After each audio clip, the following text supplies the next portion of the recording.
Many people assume that those young people who don't attempt to respond to the climate crisis don't know about the climate crisis, and that's blatantly not true. We know and we understand the climate crisis perhaps better than older generations, because we've grown up with the science. We're being told about it, being worried about it, and being taught what we can do to help. The climate crisis is on the news, and we do speak about it at school. So what is it that could possibly be lacking from our education that can stop my generation engaging with the climate emergency? There is obviously something crucial. In my experience, it is the detachment of the education we receive from real life. I am taught that single-use plastic is bad in class, that when it finally breaks down after hundreds of years, it leaks damaging chemicals into the surroundings. The next minute, I am in the dining room, and all my friends are buying plastic packaged food. Maybe it's the only option if I want a glass of water to buy a plastic bottle. I am told mass-produced meat is bad for the environment, and yet it is served day in and day out.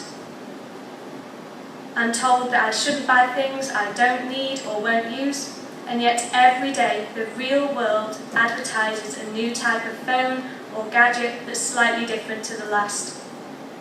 It is as if what we are taught in the classroom about climate change doesn't actually matter.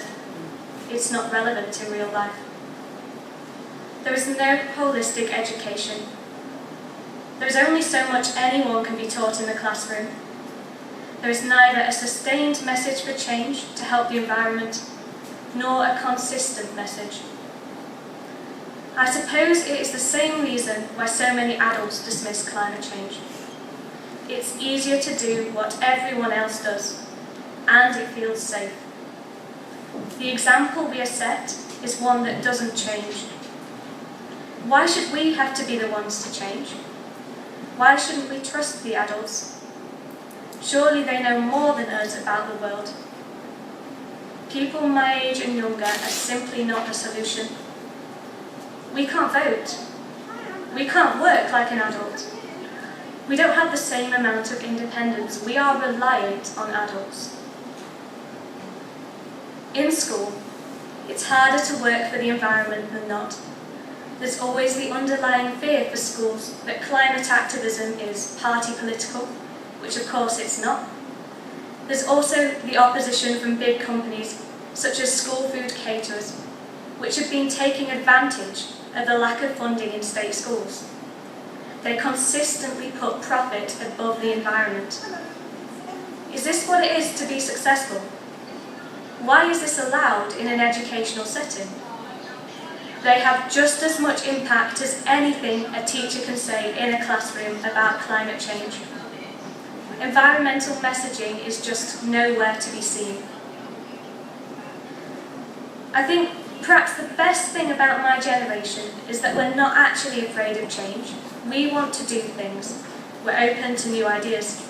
And this is what causes the frustration, a feeling I think many of you are familiar with. We need the help, but for most people, support for environmental action is not there in school, or at least not visibly there. Schools can't be expected to change things or be relied on as the only place of environmental education. That has never been the case. Everyone knows education extends beyond the classroom. There are a lot of strong emotions about climate change for young people. We feel scared, we feel anxious, we feel hopeless, we feel frustrated, and we do feel angry. Equally, as much as we are taught to care, we are encouraged to dismiss the climate crisis. There are more important things, such as exams, getting a job, and achieving that magical thing, success. If anything, the current education system teaches us to be selfish and short-sighted. There is something systemically wrong. The world prioritizes money and power, although people disguise it behind the term success. We built a politic of quick fixes and complacency. This is the example young people are set. and this is an impossible way to deal with the climate emergency. I think a cause of this lies in what we value and how we measure progress. Right at the roots of our unfounded complacency is the economic myth that we are constantly getting better. I'm talking specifically about GDP, gross domestic product. This is an example of the real world ignoring the climate crisis. It's not even a matter of misusing the system. GDP was designed to do this. We're constantly being told that the more money we have, the better we're doing. How then is our environment being destroyed, and yet our GDP is still increasing? We're growing in a way that I believe has nothing to do with real progress. Apparently, we can be successful even as we destroy the planet. At Pentecost, the bishops of England and Wales wrote a letter to all young people in Catholic schools. I'm afraid I don't think it was heard by all young people in all Catholic schools, but I do know it was written for them. I'd like to read part of it to demonstrate the call to climate activism that I believe has the power to change hearts, if only it is a sustained and consistent message in real life for young people. There must be a new global understanding of our world, where nations recognise our common responsibility for the dignity of all people and their rights to sustainable livelihoods and freedoms. Isn't that fantastic? This seems more like the success I want to aim for. The perception of success otherwise sold to us is deeply flawed.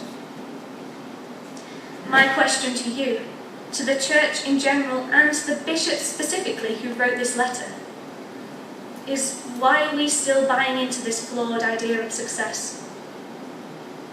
My challenge for COP26 is to change the world's idea of what success is. Thank you.